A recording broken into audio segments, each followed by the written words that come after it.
Que a graça e a paz de Deus, nosso Pai, de nosso Senhor e Salvador Jesus Cristo, esteja com todos vós. Eu quero refletir com você que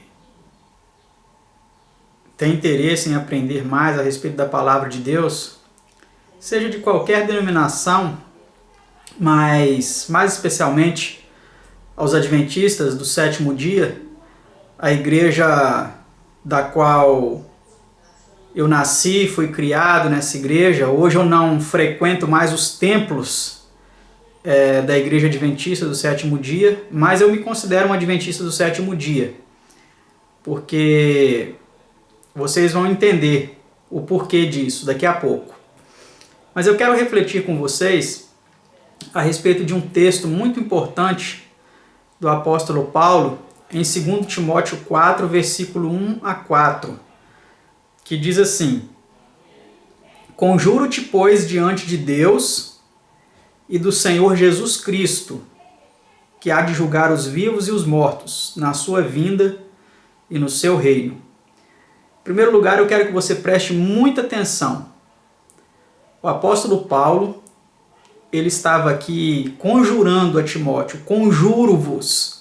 Conjuração é algo muito sério. É como se fosse um juramento, uma intimação sagrada. Ele estava intimando aqui o destinatário da sua epístola, da sua carta, Timóteo, perante Deus e perante o Senhor Jesus Cristo. Ele não inclui aqui uma terceira pessoa. Que isso fique bem claro. Vou repetir o texto e você analisa esse detalhe. Conjuro-te, pois, diante de Deus e do Senhor Jesus Cristo, que há de julgar os vivos e os mortos, na sua vinda e no seu reino. Que pregues a palavra, instes a tempo e fora de tempo, corrijas, repreendas, exortes, com toda a longanimidade e doutrina. Porque virá tempo, o apóstolo Paulo escreve a Timóteo. Em seu tempo, o apóstolo Paulo aponta a Timóteo um tempo no futuro, que eu vou mostrar para vocês que é o tempo que nós estamos vivendo hoje, esse tempo. Um tempo em que as pessoas não iam suportar ouvir a sã doutrina. Preste bastante atenção no que ele diz. Porque virá tempo em que não suportarão a sã doutrina, mas tendo coceira nos ouvidos, algumas traduções dizem tendo comichão nos ouvidos, amontoarão para si doutores, conforme as suas próprias concupiscências. Algumas traduções dizem conforme seus próprios desejos egoístas. E o verso 4 diz: E desviarão os ouvidos da verdade, voltando às fábulas. O texto ele continua, você pode analisá-lo melhor depois, tá? Mas o que eu queria analisar com você aqui, dentro da história da igreja adventista do sétimo dia. Não que isso não esteja acontecendo nas mais variadas outras denominações, porque eu creio que está também. Mas eu quero aqui mostrar para você esse livro, que é o livro Em Busca de Identidade, o desenvolvimento das doutrinas adventistas do sétimo dia. É um livro oficial com a imprimatur da igreja adventista. Ele foi escrito pelo doutor em teologia, George Knight. Ele é historiador adventista. Depois de Ellen White, que foi a maior escritora da igreja adventista, além de exercer também o dom de profecia, ser uma oradora também pública, foi a maior escritora desta denominação. Depois dela, o Dr. George Knight é o maior escritor da igreja adventista. E nesse livro, ele vem explicando como que as doutrinas da igreja adventista se desenvolveram. E eu quero citar aqui para você algo interessante. No capítulo 2 desse livro, ou melhor, no capítulo 1 mesmo, no capítulo 1, ele diz assim, no início do capítulo: a maioria dos fundadores do adventismo do sétimo dia não poderia unir-se à igreja hoje, se tivesse de concordar com as 27 crenças fundamentais da denominação. Para ser mais específico, eles não poderiam aceitar a crença número 2, que trata da doutrina da Trindade. E aí continua aqui citando, discorrendo por que os fundadores da Igreja Adventista, se hoje eles estivessem vivos, se eles ressuscitassem do túmulo, e vissem a igreja, a qual eles fundaram lá no passado, o estado que está, com as doutrinas que estão, eles não poderiam ser membros dessa igreja se eles tivessem que concordar com as 27 doutrinas atuais desta denominação. Por quê?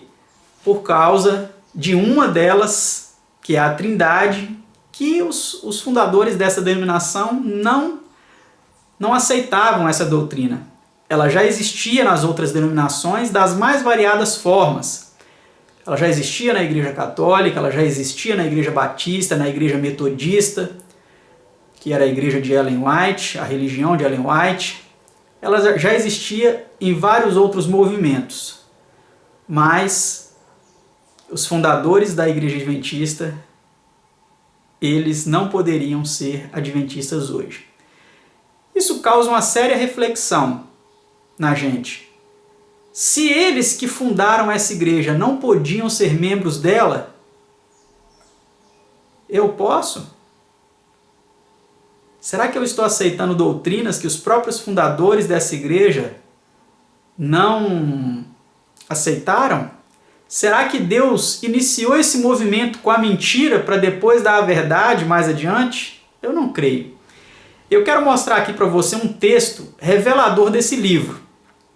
É lógico que o objetivo desse texto não é fazer a aplicação que eu vou fazer aqui. Ele conta uma história específica, mas a gente pode, através dessas histórias que ele conta, fazer aplicações, pegar coisas importantes. E uma aplicação que eu vou fazer aqui com você, eu quero que você preste bastante atenção, é desse texto de 2 Timóteo 4, versículo 1 a 4, que diz que chegaria um tempo em que as pessoas não suportariam ouvir a sã doutrina, como sentindo coceira nos ouvidos, a sã doutrina ao ser falada para eles, isso ia incomodar aos ouvidos deles. Eles não iam sentir prazer, não iam sentir satisfação em ouvir isso. Pelo contrário, o que eles iam fazer? Eles iam amontoar para si doutores, segundo as suas concupiscências, segundo os seus desejos egoístas, e iam desviar os seus ouvidos da verdade, se voltando para as fábulas. Quando que isso se cumpriu na história da Igreja Adventista? Eu quero que você preste bastante atenção no texto aqui que eu vou ler, que está na página 169 desse livro. Se você tem esse livro, você pode confirmar aí. A partir do primeiro parágrafo aí diz assim, página 169. As décadas de 1960 e 1970 veriam uma safra crescente de eruditos bíblicos, preparados academicamente. Cada vez mais professores de religião da denominação passaram a ter doutorado, amontoarão para si doutores. Década de 1960 e 1970, começa então um grande surgimento de doutores em teologia dentro da Igreja Adventista. Vale lembrar que nessa época as doutrinas da igreja já tinham sido alteradas.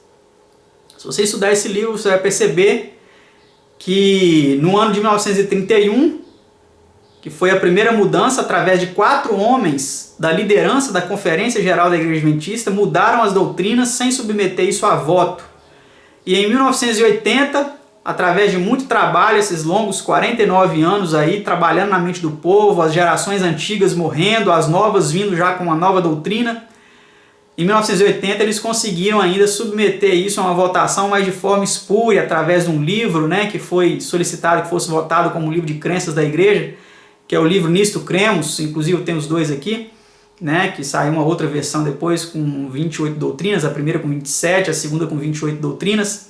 E esse livro foi submetido à votação como livro de crenças da igreja em 1980, na Conferência Geral de Dallas, Texas, nos Estados Unidos. Isso sem que as pessoas pudessem ler o livro e saber o que estava declarado ali naquele livro. Então essa foi a forma com que a doutrina da Trindade entrou na Igreja Adventista. E ao longo do tempo, os anos foram passando e a igreja foi acumulando para si doutores, segundo as suas cobiças, segundo os seus desejos egoístas, desviando os ouvidos da verdade e voltando-se para as fábulas.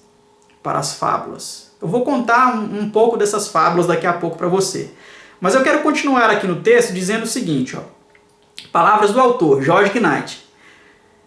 Além disso, em meados da década de 1970 e início da década de 1980, algumas instituições da igreja começaram a oferecer doutorados em filosofia e teologia.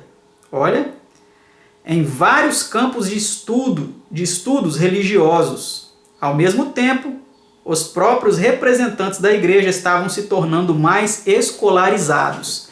Então hoje isso daí é comum, né? Muitos pastores da igreja hoje, eles têm o mestrado, têm doutorado nas mais variadas linhas de estudo teológicos, né?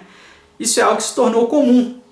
Existem muitos doutores, hoje muitos mestres, doutores e mestres em teologia, né? Cumprindo a profecia de que nos últimos tempos eles amontoariam para si doutores, desviariam seus ouvidos da verdade, porque a verdade foi dada no início para a igreja e depois ela foi abandonada. Então eles desviaram os ouvidos da verdade e se voltaram para as fábulas, né?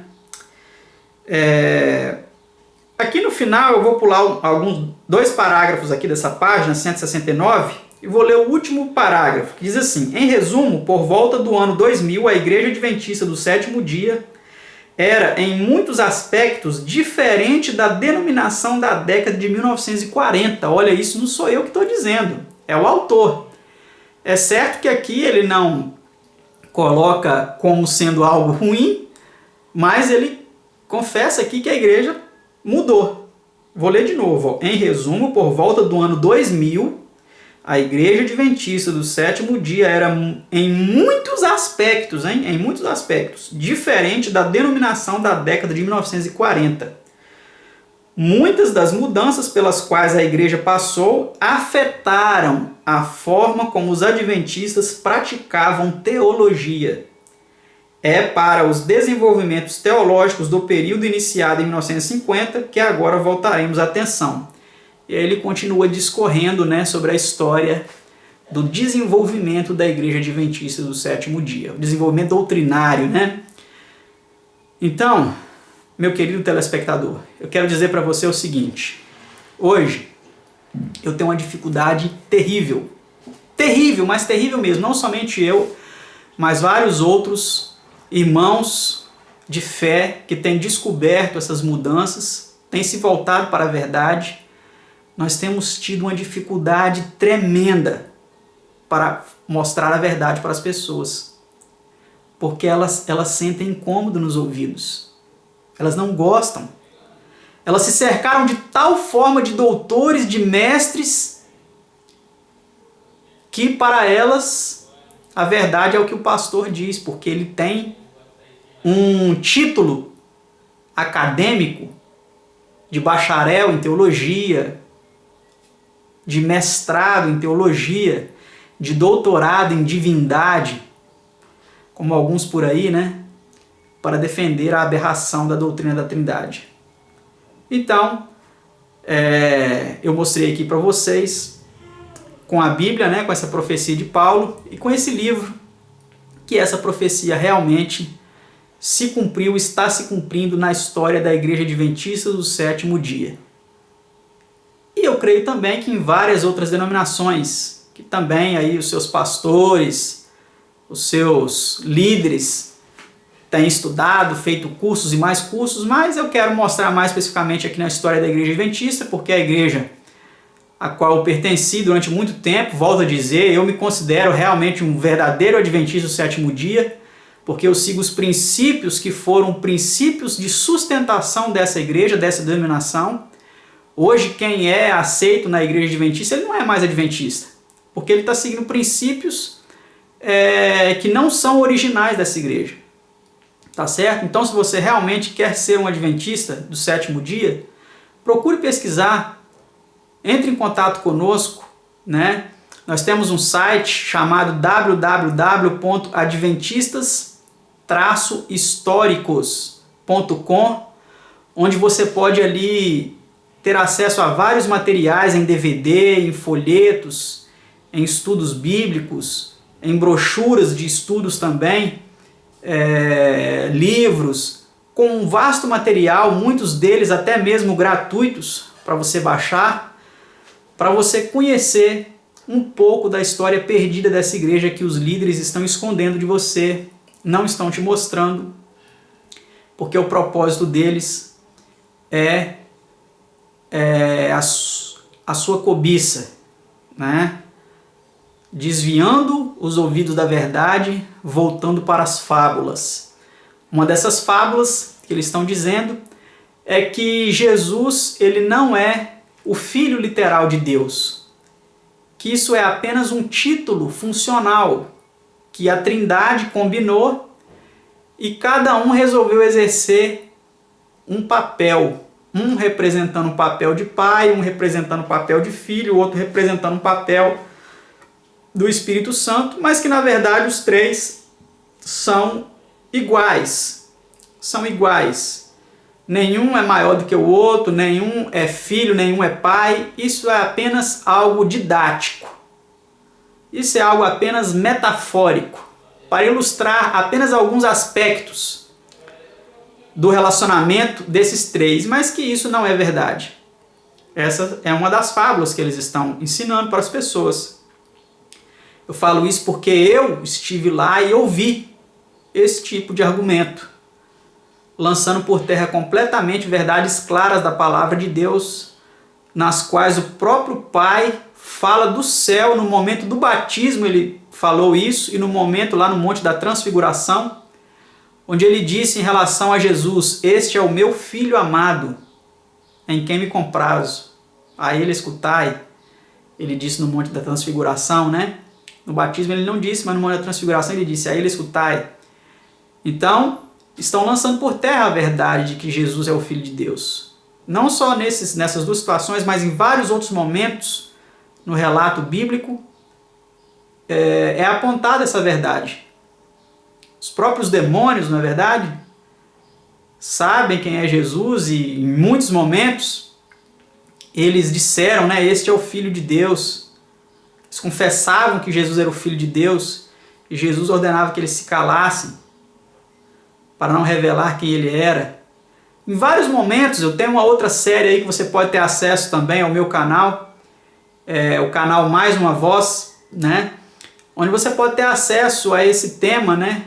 O Filho de Deus, Jesus o Filho de Deus, com vários vídeos aí demonstrando dentro do testemunho bíblico que Jesus é realmente o Filho de Deus. Então hoje o que as pessoas na Igreja Adventista infelizmente estão se submetendo? Elas estão se submetendo a ouvir fábulas, a ouvir mentiras, e querem ser enganadas, querem continuar nesse estado, e vai chegar um momento que não será mais possível alertar essas pessoas. Então eu digo a você, meu querido telespectador, acorde, procure estudar enquanto é tempo, para que você não seja apanhado como um laço no dia da volta de Jesus. Não se deixe enganar. Não dependa de homens. Não confie em pastores. Coloque a sua confiança em Deus.